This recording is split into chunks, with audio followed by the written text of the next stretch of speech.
Imagine you are at a gala. The environment exhales the scent of the most expensive perfumes. The lights of Austrian crystals dazzle any shadow, and the music is a deafening symphony of euphoria. Around you, people smile with surgical precision, displaying achievements, jewelry, and a happiness that seems armored against any sadness. But if for a brief second you close your eyes and silence the internal noise, you will feel an inexplicable cold rising through your feet. You will realize that the walls of this magnificent hall are made of thin glass, and that outside, in the absolute darkness of the eternal night, something is watching. What no one in that room wants to admit is that the banquet is not a celebration of life, but a desperate effort to distract them from the fact that death is already sitting at the table, holding an empty glass, just waiting for the silence to arrive. This is the house of mirth, described by Solomon in Ecclesiastes 7:4. He, the man who had access to all the pleasures that existence under the sun can offer, carved a truth that our modern society, driven by dopamine and happiness filters, tries to bury under tons of entertainment. The heart of the wise is in the house of mourning, but the heart of fools is in the house of mirth. For the channel Relatos Sobrios do Mal, Sober Tales of Evil, we must understand that this is not a poetic suggestion, but an ontological demarcation between two modes of existence: life on the surface of illusion and life in the depths of reality. The house of mirth represents the pathology of denial. It is the foundation of the fallen human psyche, a Herculean effort to build a parallel reality where decay does not exist, where old age is hidden by chemical makeup, and where silence is treated as enemy number one. The fool, in the biblical sense, is not someone with low intelligence, but someone who suffers from a voluntary spiritual amnesia. He inhabits mirth not because he possesses unshakable inner peace, but because he possesses an uncontrollable dread of the void. In ancient Greek, the word for this folly is aphrosine, which means a lack of perspective, a deliberate blindness to the ultimate meaning of things. The fool looks at the banquet and forgets that digestion ends in hunger. He looks at the young body and forgets that time is a sculptor who only works with the technique of erosion and wear. Inhabiting the house of mirth means living in a state of existential intoxication, where the soul is anesthetized by immediate pleasures so that it does not feel the pain of its own vacuity. It is a cinematic existence, made of lights and shadows projected on a screen, while real life happens in the dark, in the backstage of the soul that the fool refuses to visit for fear of what he might find down there, his own end. The wise man, on the other hand, recognizes that the house of mourning is the only laboratory where human vision can be corrected. In the original Hebrew, the word for mourning, ebal, carries the weight of lamentation, but also the dignity of absolute sobriety. Being in the house of mourning is like entering a dark room after spending hours under the scorching sun of vanity. At first, your pupils suffer, and you feel afraid of the darkness, but as they dilate, you begin to see shapes, contours, and truths that the blinding glare of worldly joy purposefully hid. The wise man prefers the twilight of truth to the neon of illusion. He understands that the house of mourning is the mirror of dust, the sacred place where we are reminded that we came from the earth, and to the earth we shall return, taking nothing but who we have become. This awareness of finitude is not paralyzing for the wise man. It is, paradoxically, what gives urgency, weight, and a real flavor to his life. When you deeply accept that every breath is a borrowed miracle that will not be repeated, You stop wasting your existence on the futilities that the fool idolizes.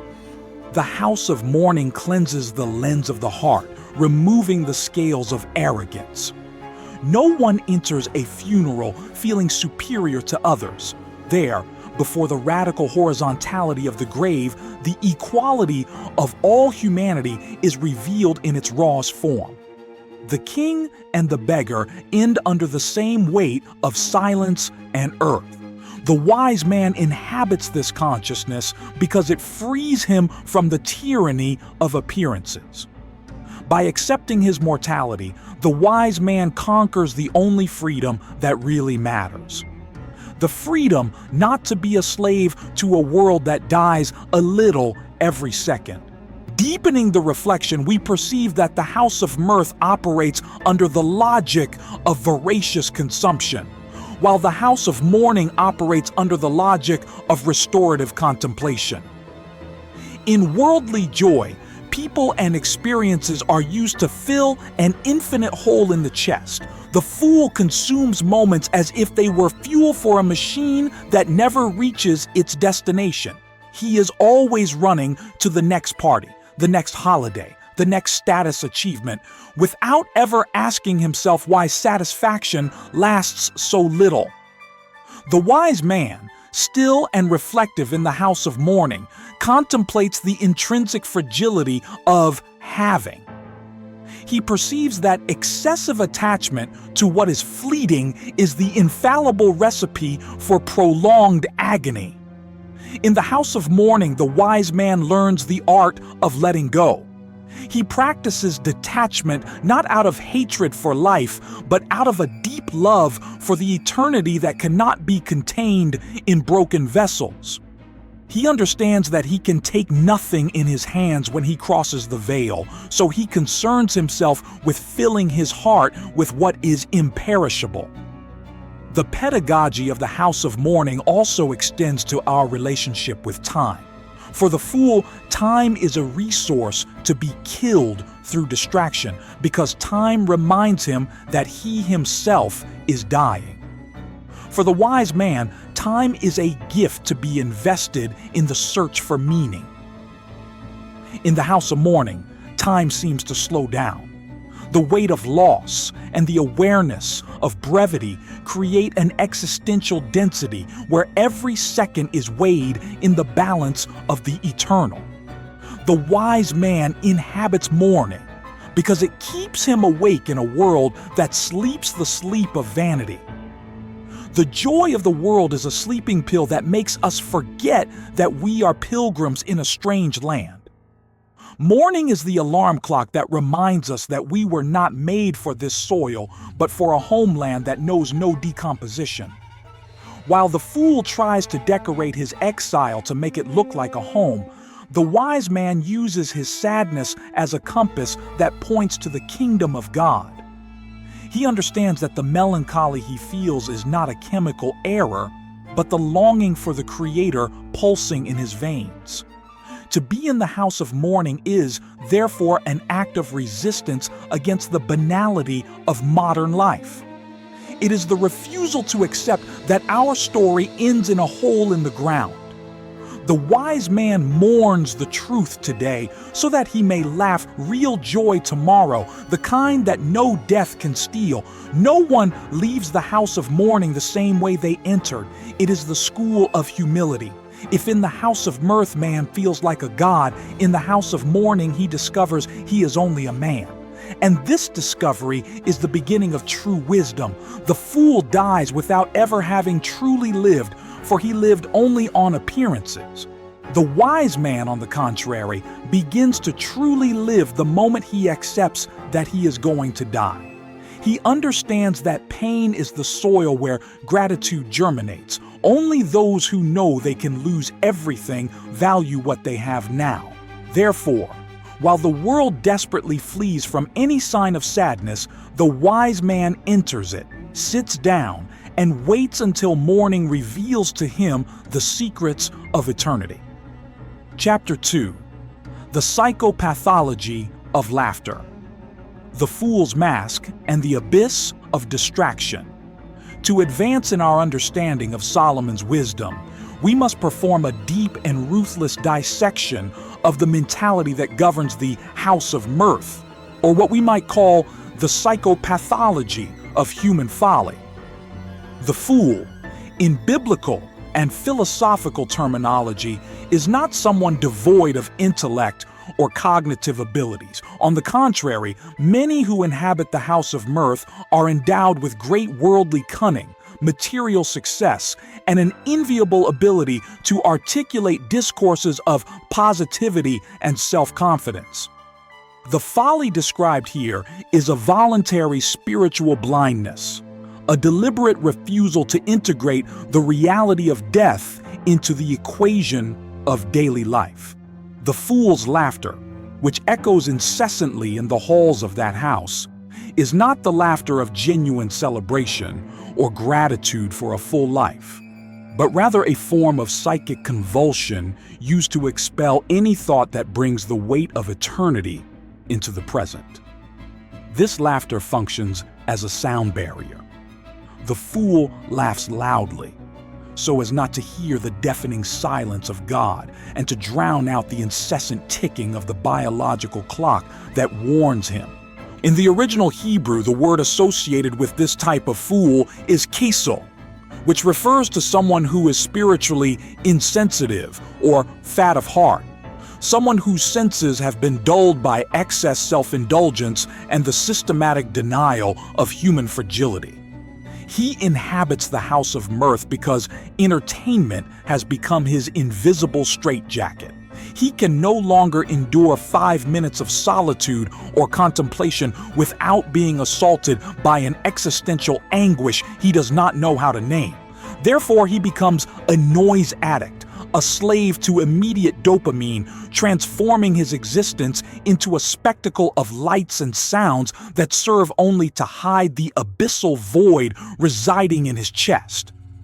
The House of Mirth is, ultimately, a luxury asylum where humanity voluntarily interns itself to forget that paradise was lost and that time is an executioner who accepts no bribes.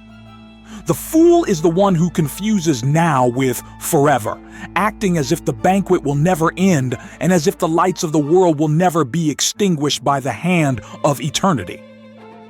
Solomon uses a brilliant and sonorous metaphor to describe the uselessness of this joy based on vanity, the crackling of thorns under a pot.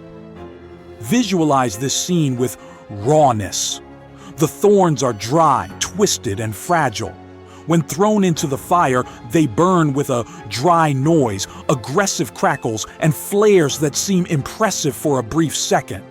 They produce a lot of smoke and sparks that jump to the eyes, but they do not possess the necessary density to create embers that sustain heat.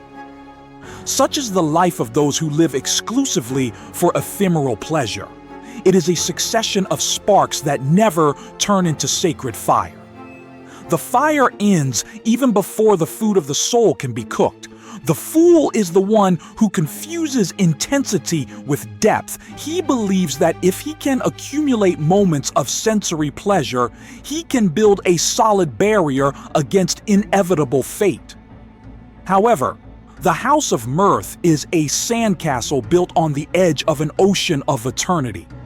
Every wave of reality, whether a sudden illness, a financial loss, or the simple and silent process of aging, erodes the foundations of this castle until the fool finds himself naked, unprotected, and terrified before the infinite. The pathology of the fool lies in his incapacitating inability to suffer. Because he sees pain as a wrong turn and not as a tool for refinement, he never develops what we might call spiritual muscles. He is like an athlete who only trains in the comfort of a controlled environment and, when confronted with the real storm, collapses under his own weight. When tragedy inevitably invades his fortress of pleasure, he enters a total collapse, for he never allowed mourning to teach him how to walk in the dark. The wise man, on the other hand, is already an inhabitant of the shadows by conscious choice. He frequents the house of mourning preventively, like one who studies the map of a hostile territory before crossing it. Therefore, when the darkness arrives for everyone, he is the only one who knows where to find the light, for he learned to see the face of God in the twilight of loss, while the fool was blinded by the artificial glow of the party lights. The wise man understands that true joy is the child of overcome sadness and tested hope, while the fool's joy is only the fragile denial of present sadness. Deepening the analysis for today's world, we perceive that the modern house of mirth has expanded its domains through technology and unrestrained consumption, creating what we might call a digital banquet of vacuity. Today's fool no longer needs a physical banquet to escape himself. He carries the house of mirth in his pocket, accessing an infinite stream of distractions that ensure his mind never rests in sobriety. This fragmentation of attention is the final triumph of folly. A man who can no longer concentrate on his own mortality is a man who can no longer prepare for what comes after it. The fool's laughter has become an infinite feed of irrelevant content that serves only to kill time, without him realizing that time is, in fact, the raw material of his soul being murdered. The house of mirth is the place of voluntary amnesia. In it, man forgets he is a dependent creature, forgets he has an account to settle with the Creator, and forgets that the beauty of this world is only a pale and temporary reflection of a glory he is wasting in exchange for cheap stimuli. This constant flight from the house of mourning generates a profound dehumanization. The inhabitant of the house of mirth becomes cynical and superficial in his relationships, because to maintain his state of fictitious euphoria, he must close his heart to the suffering of his neighbor. The pain of others is an uncomfortable and heavy reminder of his own fragility, so he avoids it, labeling it as negativity. In the house of fools, there is no room for real empathy, only for festive coexistence. People unite for the convenience of shared pleasure, but disperse at the first sign of lament. The wise man, inhabiting the house of mourning, finds true human connection. For tears are the only liquid capable of dissolving the barriers of the ego and uniting men in their essence. Mourning makes us brothers in fragility, while worldly joy makes us competitors in vanity. The fool dies in spiritual isolation, even if surrounded by noisy crowds, because he never allowed his soul to be stripped of its masks of success. The wise man, even in his reflective solitude, is united to all creation, for he has accepted the human condition in its totality, with its ashes, its losses, and its desperate search for redemption. The chapter of folly ends where wisdom begins, in the recognition that laughter without the fear of God is merely the soundtrack to an imminent disaster. If you felt the weight of this truth and wish to awaken from the hypnosis of the house of mirth, join us on this journey of sobriety and light. Subscribe to the channel Stories from Eternity, and don't miss the next accounts that can transform your vision of life and the hereafter. Chapter 3. The Altar of Brokenness. The Pedagogy of Tears.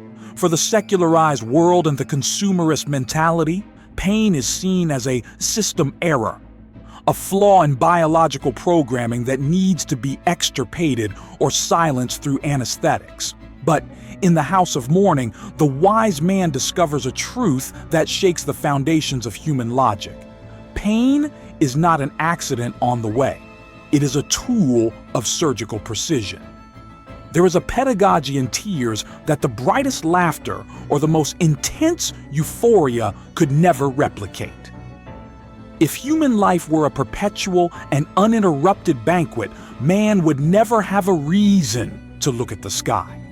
he would remain with his face buried in the plate of his own self-sufficiency, devouring the ephemeral until he became indistinguishable from the dust itself. Suffering, as C.S. Lewis famously noted, is God's megaphone to rouse a world that has become deafened by the noise of its own vanity. The house of mourning is the altar where the ego is finally sacrificed so that the soul can, for the first time in decades, breathe the rarefied air of reality. The wise man inhabits this place of pain because he understands that brokenness is not the end of the story, but the process of plowing the earth. Just as the soil must be brutally torn by the plow so that the seed can penetrate and generate life, the human heart must be broken so that eternity can enter. A heart that has never cried, that has never felt the weight of loss or the agony of helplessness, is a heart of stone, impenetrable, sterile, cold, and ultimately dead to the things of the spirit. In the house of mourning, tears act as a sacred and mystical solvent, dissolving the thick crust of pride, cynicism, and arrogance that we accumulate during sunny days. It is in weeping that the defenses fall. It is in lamenting that man stops negotiating with God and begins to listen to him. This pedagogy of tears operates on a level invisible to the eyes of the fool, while laughter expands the chest with a false and dangerous sense of power. Crying contracts the being, forcing it to recognize its absolute dependence on something outside itself. At the altar of brokenness, the wise man discovers that most of the things he fought and wore himself out for in the house of mirth were, in truth, heavy burdens disguised as trophies. Mourning possesses the unique ability to perform an instant and violent filtering in the soul. It separates, in a matter of seconds, what is eternal from what is existential junk. In the face of finitude, disputes over inheritance, the sickly thirst for applause, the obsession with public image, and social intrigues instantly lose all their venom. The wise man values this process because he knows that a character forged only in comfort is like a wooden sword, aesthetically beautiful for wall decoration, but absolutely useless and fragile on the day of real battle. The character that survives eternity is the one that was tempered in the fire of anguish and cooled by the waters of lamentation. In the house of mourning, you do not learn about the nature of God through theological treatises or intellectual debates. You find him in the shadows where he reveals himself not as an abstract philosophical concept, but as a living comfort and a presence that sustains what logic says should fall. Furthermore, brokenness is the only legitimate path to true spiritual authority. The fool tries to lead, influence, and dominate through brute force, artificial charisma, or the ostentation of wealth. But the wise man influences through his scars. There is a silent dignity and an unquestionable authority in the one who has inhabited the house of mourning and come out of there with eyes that see beyond social facades. This man does not judge quickly. He understands deeply.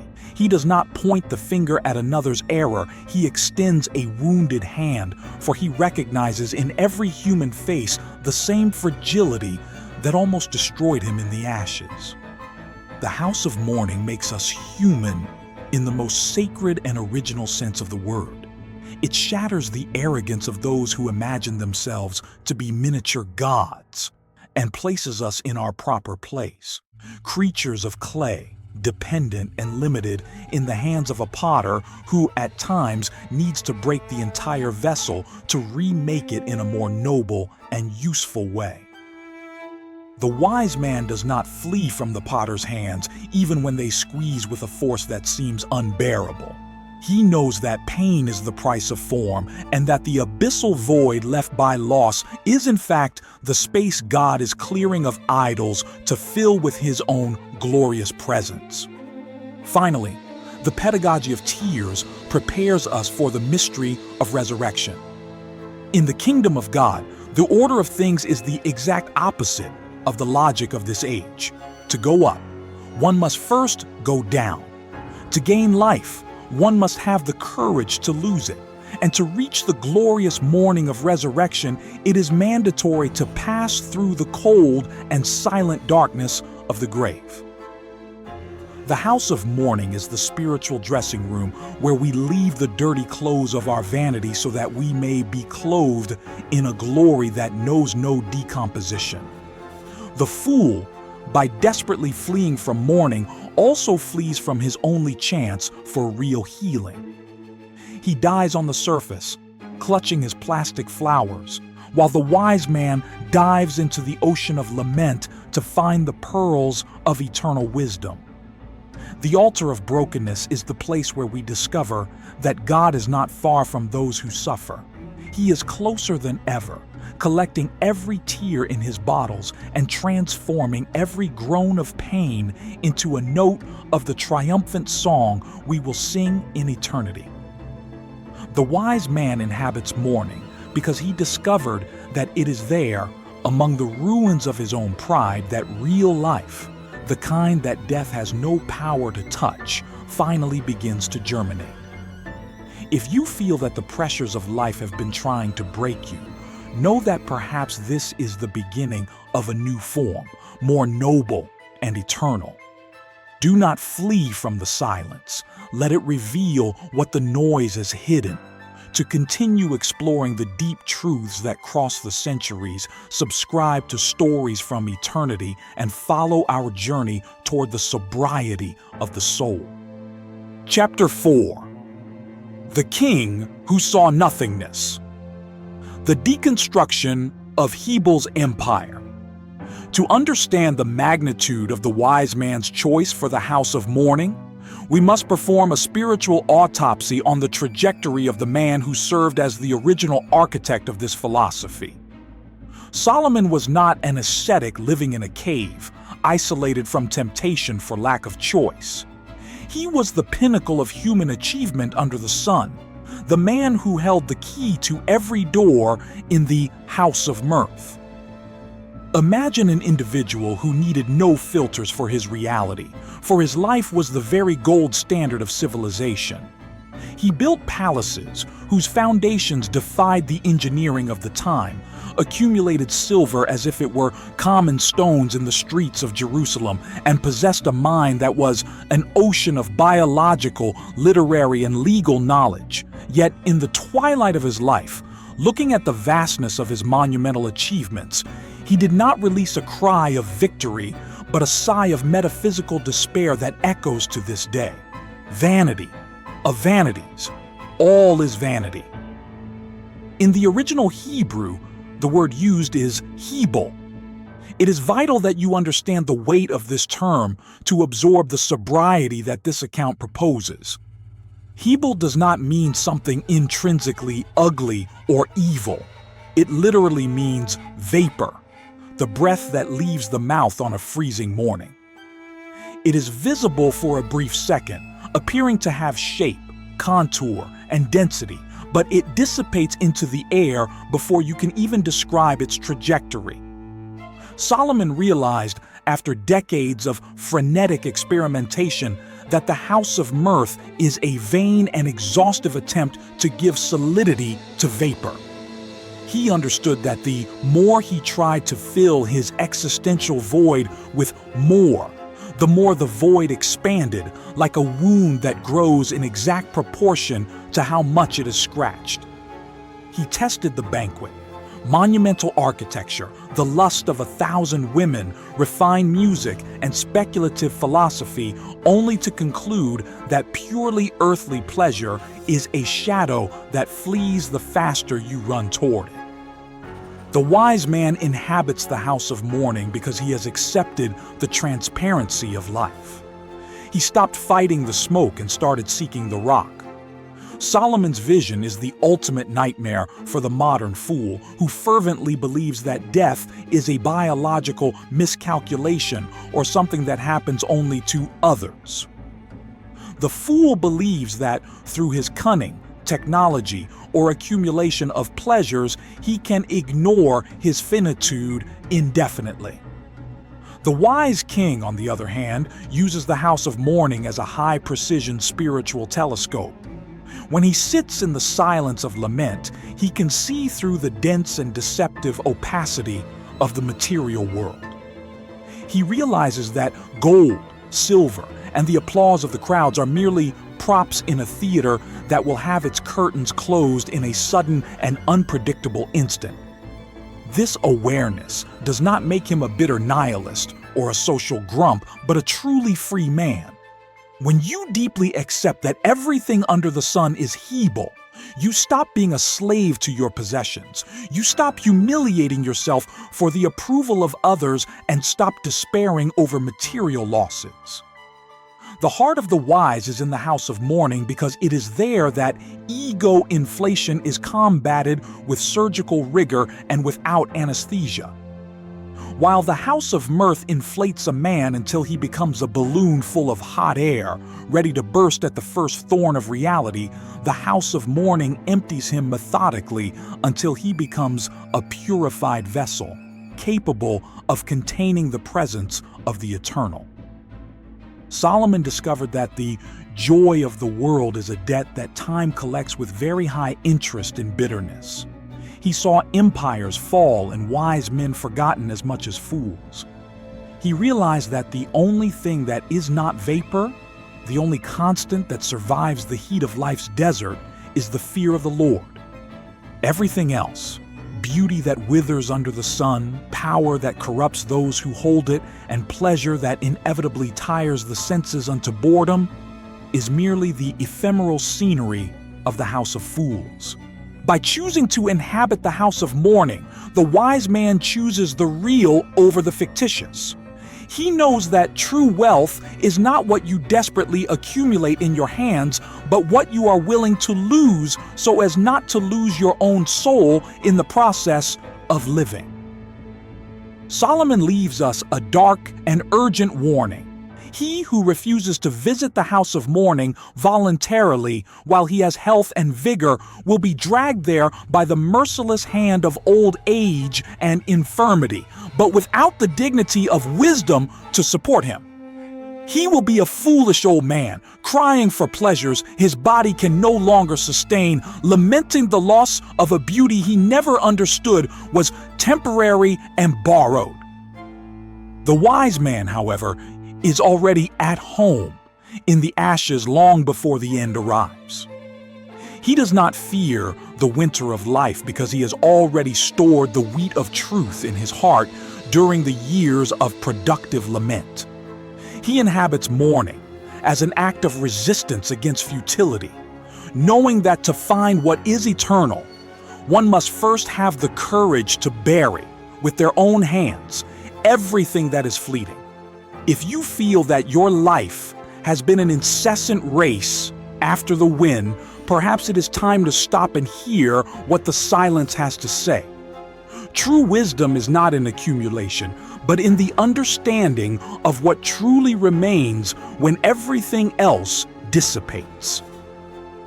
To continue diving into the accounts that reveal the essence of the human soul before the infinite, subscribe to Stories from Eternity.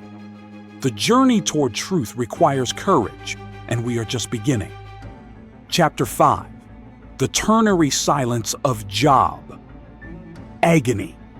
As revelation, if Solomon chose the house of mourning out of intellectual exhaustion and the bankruptcy of pleasures, Job was hurled into it by a catastrophic intervention that defies any sense of human justice or retributive logic. The story of Job is perhaps the most raw, honest, and heart-rending pillar of the human experience reported in the scriptures. It is the geographic point where the theory of wisdom meets the practice of purifying fire. Imagine the total, sudden, and absolute disintegration of an identity built with integrity over decades. In a single solar cycle, Job ceases to be the richest and most respected man in the East, the proud father of a prosperous lineage and the moral pillar of his community, to become an absolute pariah. He ends up sitting on a heap of ashes outside the city gates, scraping his festering sores with a piece of broken pottery, while his own wife's breath is strange to him, and the comfort of his friends turns into accusation. This is the house of mourning in its naked, visceral, and terrifying form. However, it is precisely here, at the epicenter of a tragedy that makes no sense, that the distinction between the wise heart and the foolish heart becomes a matter of spiritual life or death. The wise man is not one who possesses ready-made answers, theological formulas, or logical explanations for another's pain. The wise man is one who has the metaphysical strength to remain before the abyss without fleeing to the anesthetic distractions of the house of mirth. Job did not seek mourning, but when mourning found him, he did not take refuge in denial. He tore his robes, shaved his head, and fell to the ground. His first act in the house of mourning was worship, a recognition that the Creator is sovereign both in giving and in taking away. The setting of Job's ashes is the ultimate laboratory of the human soul. His three friends, who arrive with seemingly impeccable theological discourses and rigid formulas of cause and effect, represent the fool's desperate attempt to domesticate suffering.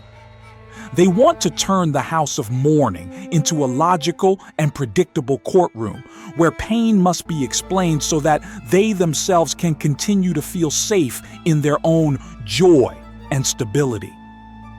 For them, Job's suffering must be the result of a hidden sin, because the idea of a God who allows the pain of the innocent shatters the safety bubble in which they live.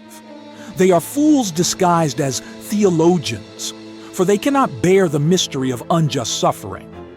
The wise man, embodied in Job's agonizing silence and honest laments, refuses the easy answers that serve only as social sedatives. He understands that in the house of mourning, God's answer does not come in the form of an instruction manual, but in the form of a revelation of his own inscrutable sovereignty. Inhabiting the house of mourning, as Job did, is to go through the painful process of unlearning the world. In the house of mirth, we are conditioned to a religion of bargaining. I am obedient, therefore, I deserve comfort and prosperity. In the house of mourning, this mercantilist logic is crushed. The wise heart discovers that God is not an ATM of blessings for the well-behaved, but the sovereign Lord of all things, including the shadows that our finite minds cannot process. Job's silence in the ashes during the first 7 days of absolute lament is infinitely wiser and deeper than all the opulent banquets he offered in his days of glory. It is in mourning that Job finally crosses the barrier from intellectual knowledge to experimental knowledge. I had heard of you by the hearing of the ear, but now my eye sees you. The final lesson of Job's ashes is that suffering is not a sign of divine abandonment, but often a sign of election for a depth that comfort would never allow. The fool would die of horror and bitterness before the heap of ashes, for his soul is made of volatile substances that evaporate at the first sign of crisis. The wise man, however, is composed of spiritual minerals that only crystallize and gain brilliance under tectonic pressures. Job teaches us that the house of mourning is the womb of maturity. No one emerges from pain the same way they entered. Either you emerge more hardened, cynical, and bitter, the fool who feels wronged by the cosmos, or you emerge more transparent, light, and luminous, the wise man who found the rock in the midst of the storm. Job's mourning is proof that pain is the only soil where real hope, that which is not based on circumstances, can take roots deep enough to touch eternity. Chapter 6. The Valley of the Shadow. The presence that pleasure does not know. There is a spiritual paradox that modernity tries to hide under thick layers of entertainment and noise. God is found in a much more palpable way in the valleys than on the peaks of success. Psalm 23, perhaps the most recited text in human history, does not declare that the Lord leads us only through green pastures and still waters. It states with overwhelming authority that the shepherd is with us specifically in the valley of the shadow of death. The wise man inhabits the house of mourning because he has understood, through the experience of brokenness, that the valley is the place of radical intimacy. In the house of mirth, the relationship with the divine is, most of the time, a social formality, a polite and distant thank you in the middle of a full and secure life. But in the valley, the divine presence ceases to be a theological concept and becomes the only oxygen available to the soul that is drowning in anguish. The fool avoids the valley at all costs. He runs desperately toward the blinding lights, the deafening noise of parties, and the anesthesia of screens without realizing that by fleeing the shadow, he is fleeing the only hand that truly has the power to sustain him when everything else fails. The wise heart understands that the shadow is not proof of the absence of light, but evidence that a much greater light is shining behind the obstacle of pain. He walks in the valley with his eyes fixed on the shepherd, learning a grammar of trust that would never be taught at a luxury banquet. Pleasure has the vicious habit of making us self-sufficient and arrogant, feeding the illusion that we are the sovereign captains of our destiny. Mourning, however, makes us dependent, humble, and vulnerable. And humility is the only fertile ground where the seed of wisdom can take root through the crust of human vanity to drink from the water of life. In the house of mourning, the wise man discovers that divine comfort is not an intellectual explanation for suffering, but company in the suffering. The shepherd's staff does not serve to remove the valley, but to guide the faithful through it. This conscious dwelling in the house of mourning transforms servile fear into a holy and serene reverence. The fool lives in a state of constant, subliminal anxiety, fearing the moment his party will end, and this fear dictates all his desperate actions for control and accumulation. The wise man, having already accepted in his heart that earthly existence is fleeting by definition, is not caught by surprise by the end. He has already crossed the valley in his mind and in his prayers long before physical tragedy knocks at his door.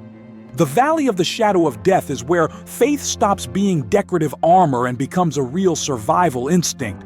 The wise man values mourning because he realizes that pain cleanses his spiritual ear for the frequencies of eternity that the noise of the world drowns out. While the fool is tuned to the shrill radio of vanity, the inhabitant of the house of mourning is listening to the firm footsteps of the eternal by his side. He discovers, in the silence of the valley, that darkness is not a dead end, but the tunnel that prepares the soul for the light that never goes out. He inhabits mourning to learn not to fear evil, for he has discovered that evil does not have the last word where the shepherd is present. If you feel that you are walking through a dark valley and that the shadows seem greater than your strength, remember, the shepherd does not guide his children so that they get lost in the valley, but so that they cross it. His presence is what transforms mourning into wisdom and the shadow into protection. To continue finding light in the deepest stories of our existence, subscribe to Stories from Eternity. The journey is long, but the company is eternal. Chapter 7. Adam's Inheritance, Mourning as Protest and Longing for Eden. For us to understand the abyssal depth of why the wise heart chooses to inhabit the house of mourning, it is imperative that we return to our ancestral origins, to the exact point of rupture where pain became the DNA of the human experience. We are, in essence, the heirs of an exile. The mourning that the wise man carries in his heart is not a symptom of clinical depression or a merely melancholic temperament. It is, above all, an active spiritual memory of lost perfection.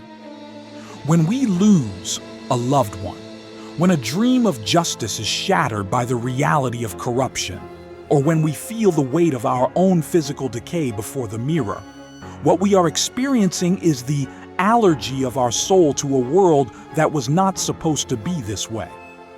Death is an intruder in the original design. It is a cosmic abnormality that became the biological rule after the fall in Eden. The wise man's mourning is his silent protest against the disorder of the cosmos.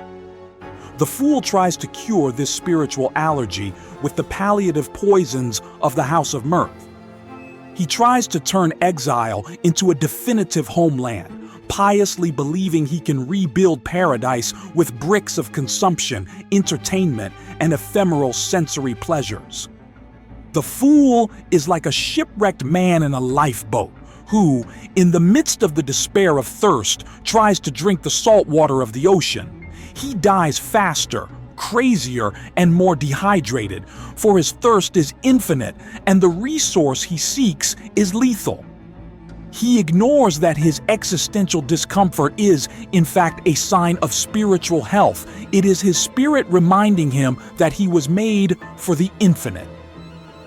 The wise man, however, recognizes that thirst points to the existence of pure water, and that deep mourning points to the existence of a full eternity that the current world under the sun cannot offer.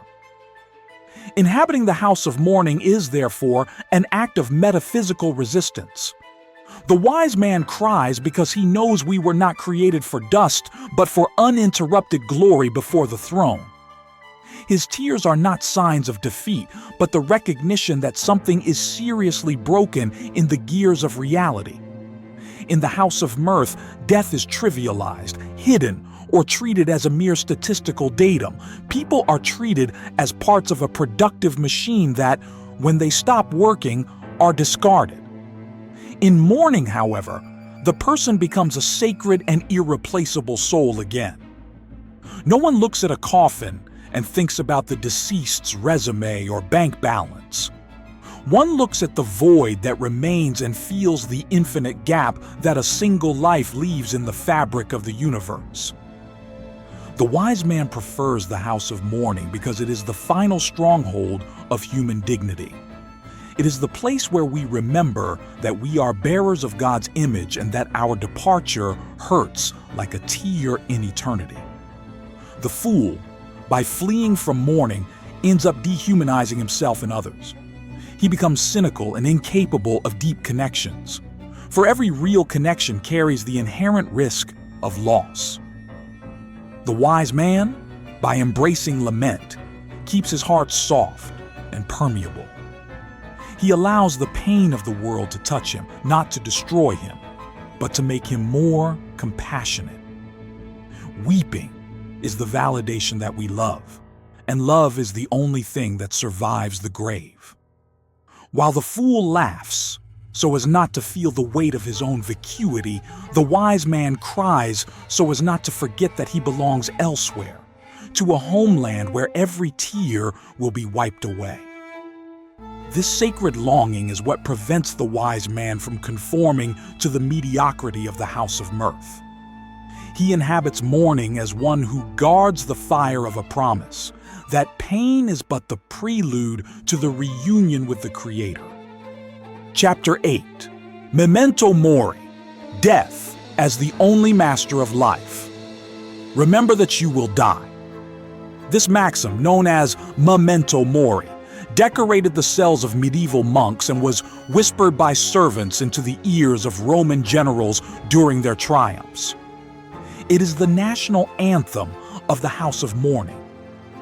The fool considers meditation on death a morbid act, a black cloud that threatens to ruin the artificial glow of his plastic happiness.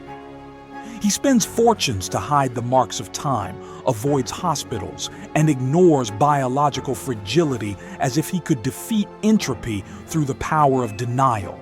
However, the wise man understands that the awareness of death is the ultimate filter that separates gold from dross. Inhabiting the house of mourning is an exercise in radical prioritization under the perspective of eternity. When you face the fact that your breath is a daily loan, disputes over status and the offenses you receive instantly lose their venom. In the house of mourning, we learn that life only gains real contour and value when we accept its limits. The wise man uses death as a faithful advisor, not to become a pessimist, but to become a man of action and unshakable character. He loves more intensely today because he knows time is scarce. He forgives more quickly because he knows that resentment is too heavy a burden for someone about to cross the veil. Death is the only reality capable of putting the human ego in its proper place, the ground. While the fool lives as if tomorrow were a guaranteed right, the wise man lives now as a sacred stewardship. He does not wait for a crisis to arrive to start being upright. He uses the awareness of the end to prune his vices and vanities in the present, knowing that the grave has no pockets and that the only thing we take with us is who we have become before God. For the inhabitant of the house of mourning, death ceases to be a terrifying executioner and becomes a master of wisdom. It questions us in every decision. Does what you are doing matter for eternity? If the answer is negative, the wise man discards the action. This absolute clarity of purpose is only achieved by those who have had the courage to look at their own end without turning away. The fool flees from this conversation because it mortally wounds his narcissism. The wise man seeks it because it heals his soul from the illusion of grandeur. In the school of death, he graduates for eternal life, while the fool, graduated in the school of mirth, fails the final exam of reality. The discipline of memento mori transforms fear into reverence. The wise man knows that death is the horizon that gives depth to the landscape of life. Without this horizon, life would be a meaningless blur of repetitive desires. By accepting the ashes today, the wise man ensures that he will not be reduced to ashes tomorrow. He inhabits mourning to learn how to live in such a way that when death arrives, he has nothing to fear, for he has already surrendered everything that was fleeting and clung only to what is eternal. Death is not the end for those who have learned to die every day in the house of mourning. It is merely the opening of the door to the banquet that never ends. If you feel that time is slipping through your fingers and that the pursuit of pleasure has left only a trail of exhaustion, stop for a moment. Remembering your finitude is not an invitation to sadness, but a call to freedom. Live for what remains. If this account brought light to the shadows of your soul, subscribe to Stories from Eternity and walk with us in search of the truth the world tries to hide. Chapter 9. The Alchemy of Sorrow. The transformation of the being in the darkness. There is a deep spiritual metamorphosis that strictly refuses to bloom under the blinding, artificial light of superficial happiness. Just as the most valuable pearls in the world are formed in the pressurized and hostile silence of the ocean depths, and the diamond requires unbearable tectonic pressures to transmute common carbon into an indestructible jewel, the human soul requires the atmospheric pressure of the house of mourning to break the hardened shell of self-sufficiency. The wise man inhabits this place of pain not out of a masochistic or melancholic inclination, but because he has understood the fundamental law of the alchemy of sacred sorrow. Nothing of eternal value is forged in comfort. In the laboratory of lament, suffering ceases to be a biological enemy and becomes a chemical reagent that purifies the innermost motivations of the heart. The fool, by systematically fleeing from pain, ends up preserving within himself all the impurities of the ego, arrogance, vanity, and the illusion of control. He is like a raw metal that refuses to go through the crucible. He remains without shine, without real value, and extremely vulnerable to the corrosion of time and circumstances. The wise man, however, surrenders to the fire. He knows that pain, when processed in the conscious presence of the Creator, produces not just ugly scars, but a spiritual authority that words cannot describe. There is an oceanic difference between the man who discourses on faith through theological manuals and the man who speaks of hope because he found it, like a pale lantern, at the bottom of a dark and lonely well. The house of mourning is the only place where convenience theology dies, so that the experience of real and unshakable faith can finally be born. In the house of mirth, our character is often made of paper. Any flame of real adversity consumes us instantly, leaving only the ashes of despair and bitterness. In the house of mourning, however, we are forged in iron and temper. Mourning is the laboratory where we learn that tears possess a spiritual chemistry that the modern world, in its frenetic search for chemical and digital anesthesia, completely ignores. Tears act as God's universal solvent, removing the thick layers of cynicism, indifference, and hardness that the world deposits on our hearts throughout years of cynical survival.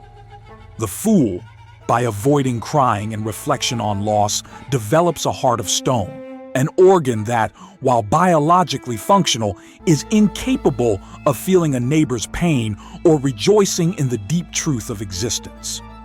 The wise man, by voluntarily plunging into lament, gains a heart of flesh, sensitive, pulsing, empathetic, and truly human. This transformation, which the ancient mystics called the dark night of the soul, is what the scriptures describe as the process of sanctification by fire. In the house of mourning, your motivations are passed through the crucible of reality. You stop doing good to obtain applause or social validation and start doing it because you have understood, in your gut, the extreme fragility of our common condition.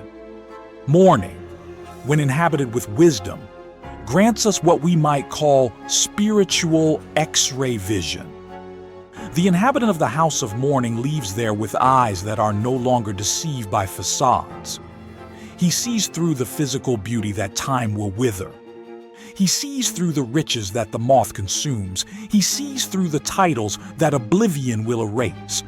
He begins to see only what is eternal, the image of God reflected in man.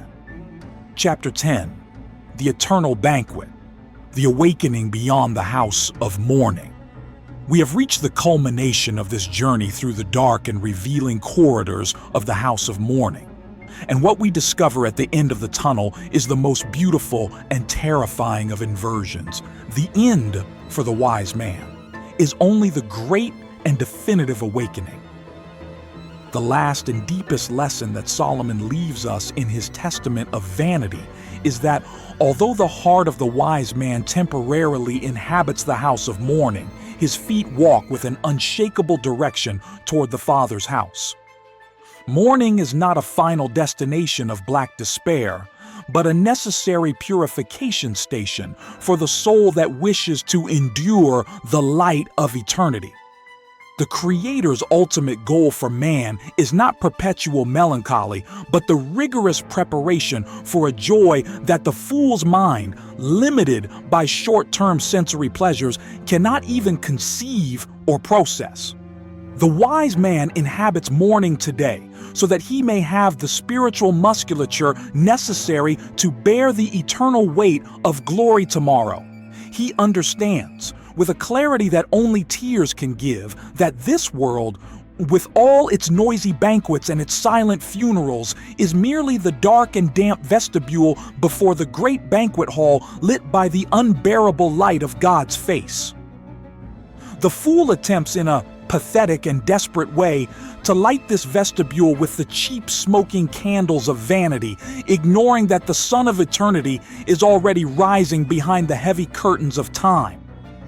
The wise man, however, waits with active and vigilant patience, knowing that the seeds he planted in tears will be harvested in a jubilee that knows no end.